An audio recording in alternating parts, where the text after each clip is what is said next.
and we had this thing where we always would stay around each other's house before a pitch, because they are terrifying still.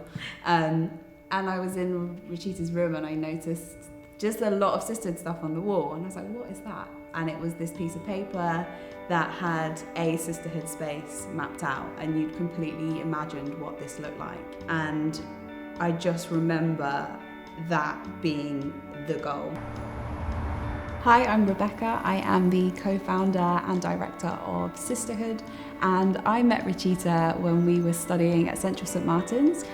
We were classmates, flatmates, and now we are both co-founders of Sisterhood School and Sisterhood Studio, which is where all girls can design their place in the world.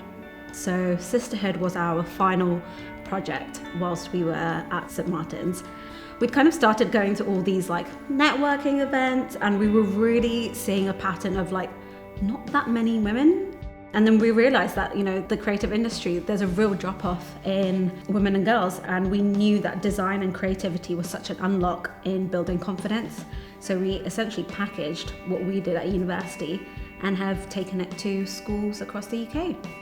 We heard about Appear Here Space for Ideas competition, and when we saw it, it was almost like the seed we had right at the very beginning of wanting to have a sisterhood space.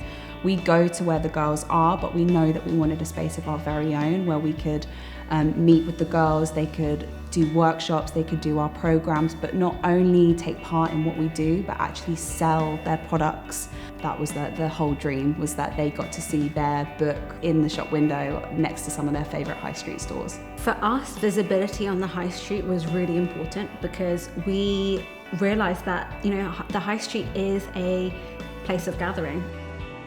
Having this space in Covent Garden will help Sisterhood level up. We have really big ambitions to reach more girls through more programmes to ensure that we have more social impact projects like this. I hope those people who walk through the Strong Lead shop are inspired by what the girls have created, but also inspired to pick up a pen and write themselves, to tell their stories.